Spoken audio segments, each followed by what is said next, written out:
Welcome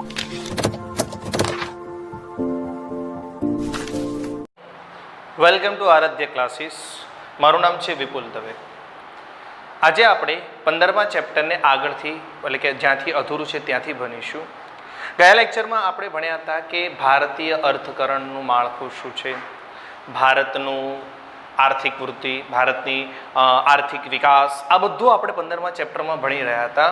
હવે આપણે ભારતનું અર્થતંત્ર ધીમે ધીમે સમજવા તરફ જઈ રહ્યા છીએ. પણ જ્યારે તમારે કોઈ પણ દેશનું અર્થતંત્ર સમજવું હોય તો સૌથી પહેલાં તમારે એની આર્થિક બાબતો સમજવી પડે. એટલે કે કઈ પ્રવૃત્તિ છે કે જે આર્થિક પ્રવૃત્તિ છે અને કઈ પ્રવૃત્તિ છે જે બિન આર્થિક પ્રવૃત્તિ છે. આ બંને સમજાઈ જાય પછી જ તમે એનું અર્થતંત્રને સમજી શકો છો. તો આજનો આપણો પહેલો સવાલ છે, આર્થિક પ્રવૃત્તિ એટલે શું?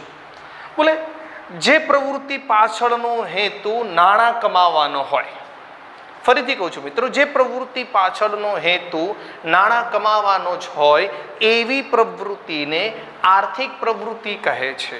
ચોપડીમાં તમને એવું કીધું છે કે આવક મેળવવા કે ખર્ચ કરવાની પ્રવૃત્તિને, કોઈ પણ વ્યક્તિ કોઈ વસ્તુ ખરીદે તો પણ એની આર્થિક પ્રવૃત્તિ થાય. અને કોઈ ખરીદવા માટે પૈસા ચૂકવે એટલે કે નાણાં ચૂકવનાર એ પણ આર્થિક પ્રવૃત્તિ છે અને નાણાં લેનાર એ બંનેની પ્રવૃત્તિ. આપણે દુકાનમાં જઈએ અને દુકાનદારને આપણે પૈસા આપીએ અને એમ કહીએ કે અમને એક ચોપડો આપો, તો તમારા ખર્ચ થયો, તમારો ખર્ચ થયો અને દુકાનદારની આવક થઈ.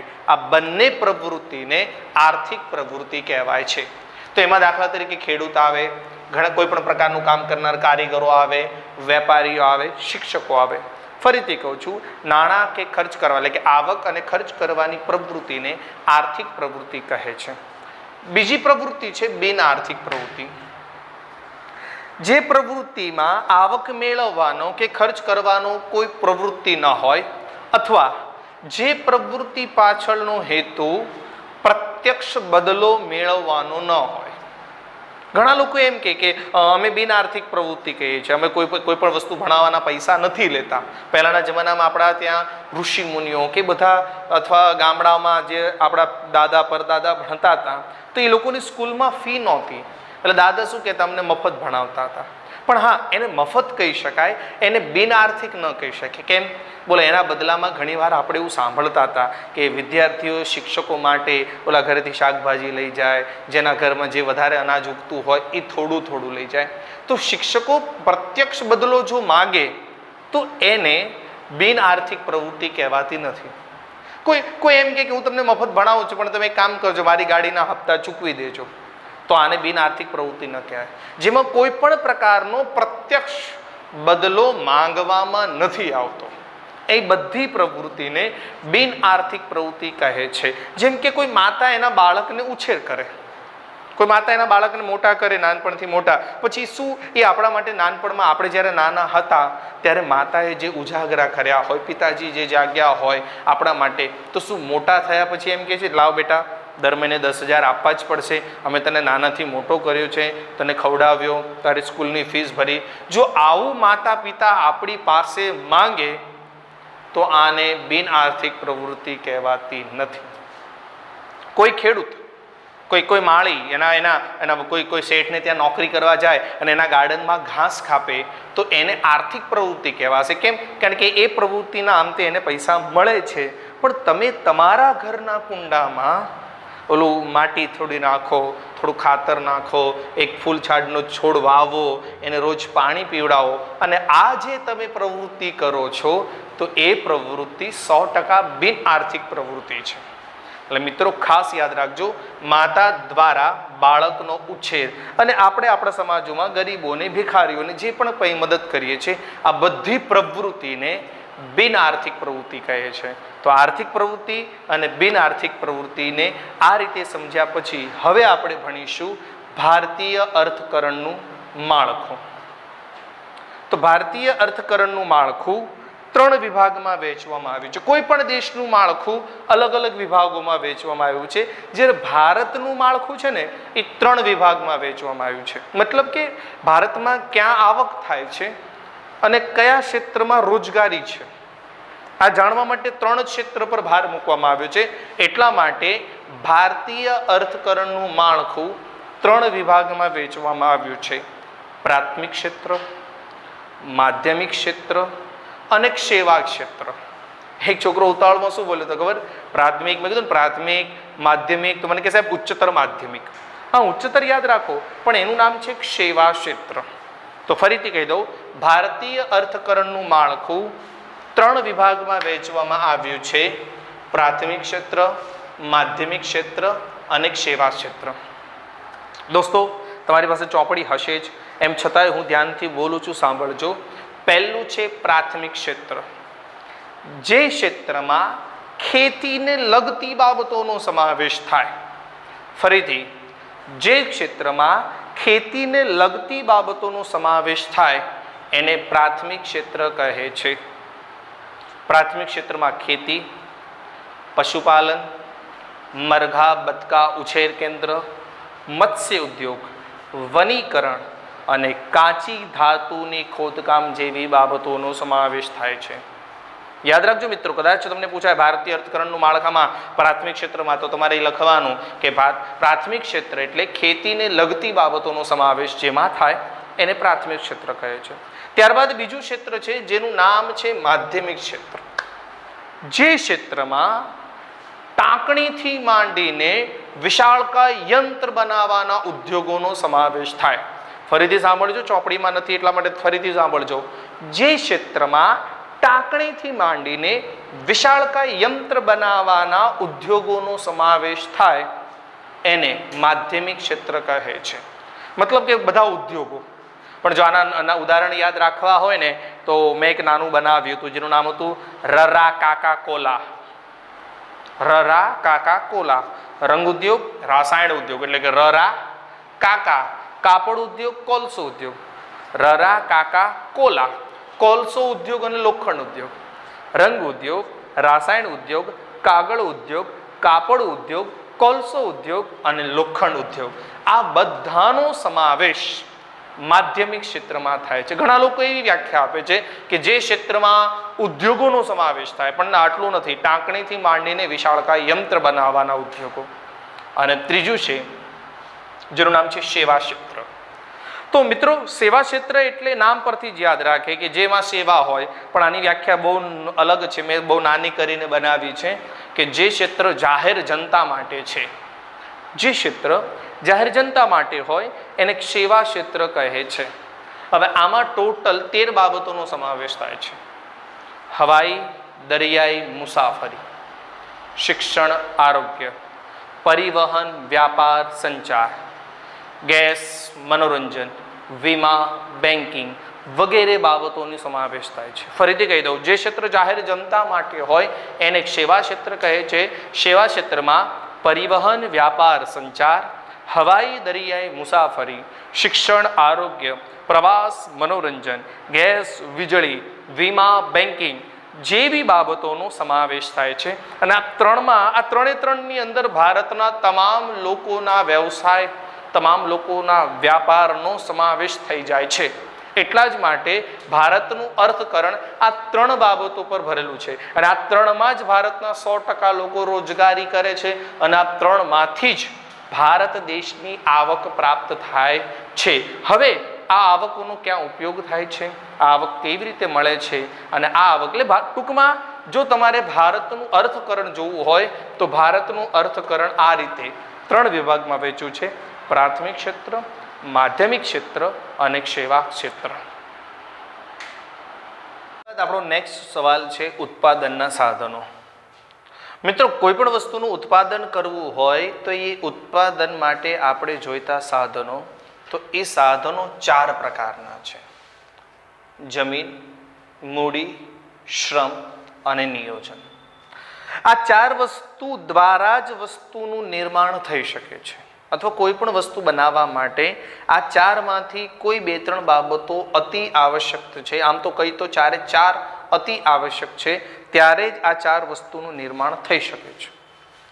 કુદરતે આપણને કંઈક આપ્યું છે, આપણે એની અંદર આપણું બુદ્ધિ લગાડીએ, આપણું દિમાગ લગાડીએ, આપણે એની અંદર કંઈક આપણા વિચારો નાખીએ ને એને વસ્તુ બનાવીએ. આને કહેવાય ઉત્પાદન. અને આ ઉત્પાદન માટે 4 વસ્તુની જરૂર પડે છે, જેમાં સૌથી પહેલું છે જમીન. કુદરત દ્વારા વિનામૂલ્યે પ્રાપ્ત થતી સંપત્તિને જમીન કહે છે. આ દુનિયાની કોઈ વસ્તુ એવી નથી, મારા જ્ઞાન પ્રમાણે કે આ દુનિયાની એવી કોઈ વસ્તુ નથી કે જ્યાં જમીનની જરૂર ન પડે. 1 2 3 કે 4 પ્રોસેસે તો ફરી પાછું વસ્તુ જમીન પર જાય ને જાય. ભલે પ્લેન હવામાં ઉડે પણ એને ઉડવા માટે અથવા એને ઉડવા માટે રનવે પર આવવું પડે. એ રનવે જમીન પર છે. ઘણા બધા કોઈ આ બ્રહ્માંડમાં પૃથ્વી પરનું કોઈ વસ્તુ જે જમીન સાથે નથી જોવા મળતું એવું કોઈ નથી. એટલા માટે કોઈ પણ વસ્તુ બનાવવા માટે પહેલું પરિબળ આપણને જરૂરી છે જમીન. બીજું પરિબળ છે મૂડી. તો ઉત્પાદનની પ્રક્રિયામાં ઉપયોગી નીવડે એવા માનવ સર્જિત સાધનોને મૂડી કહે છે. તમારે કોઈ પણ વસ્તુ બનાવવી છે એમાં ઉપયોગી નીવડે એવું માનવ સર્જિત સાધન. મતલબ કે આપણે હાથથી વસ્તુ બનાવીએ છીએ, આપણને એમ થાય છે વાર લાગે છે એટલે આપણે એમાં કોઈ યંત્ર લાવીએ જેનાથી જલ્દી બનતું થાય, તો એ આપણી ઉત્પાદનની પ્રક્રિયામાં ઉપયોગી નીવડ્યું તો એને એ પાછું માનવ સર્જિત છે તો જ એને મૂડી કહેવાય. મિત્રો, અંધારું હોય ને આપણે લાઇટ ચાલુ કરીએ અને એ લાઇટથી આપણા જીવનમાં વ્યવસાયમાં વધારો થાય છે, પણ એ લાઇટ માનવ સર્જિત છે તો આપણે કહી શકીએ કે વીજળી અથવા એ બલ્બ, એ ટ્યુબલાઇટ, એ એસી, એ પંખો એ આપણું શું છે? મૂડી.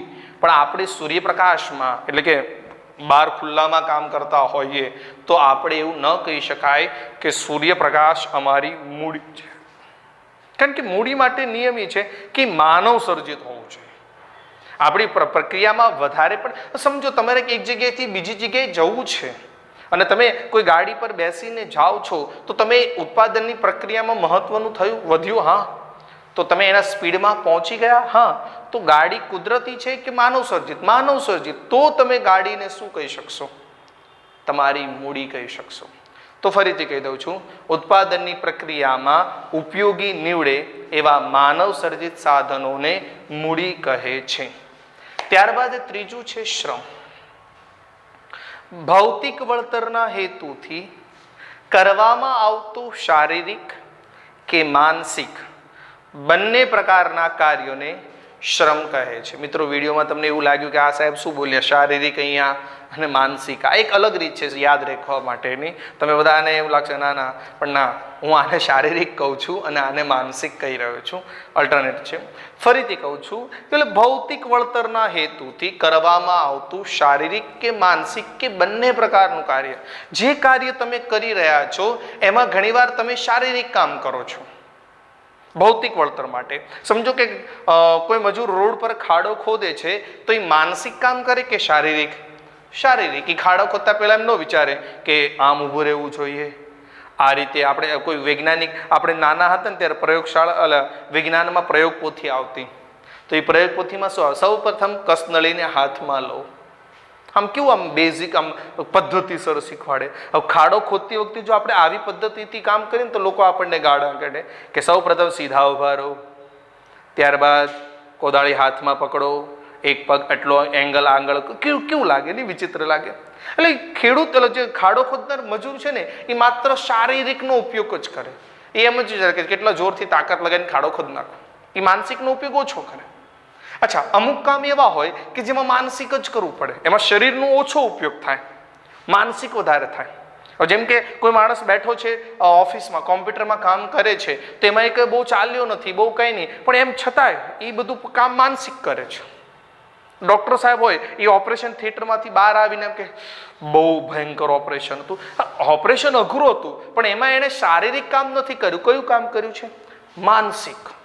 એને બેઠો બેઠો ઓપરેશન. હવે તો એવી સુવિધાઓ આવી છે કે કદાચ મને એવો અનુભવ છે કે ડૉક્ટરો બેસીને જ કામ કરે કે થાકી પોતે ન જાય. પણ એને કયો થાક લાગે છે? માનસિક. તમે બધા સ્ટુડન્ટો 8મા 9માની એક્ઝામો આપી હોય સ્કૂલની, તો 3 કલાક તમે બેસીને જ એક્ઝામ આપો છો, એમ છતાંય તમે શું કહો છો ખબર? થાકી ગયા. શારીરિક નહીં. કયું થાક લાગ્યો? માનસિક. તો અને ત્રીજા અમુક હોય કે જે બંને પ્રકારના કામ કરતા હોય.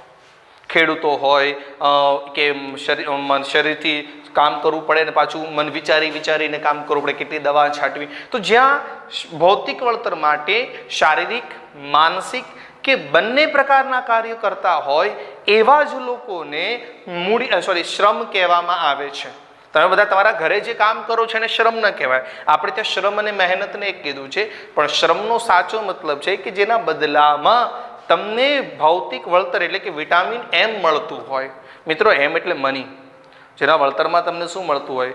વિટામિન એમ. એને તમે શું કહેશો? શ્રમ. ઓકે, વિટામિન એમ.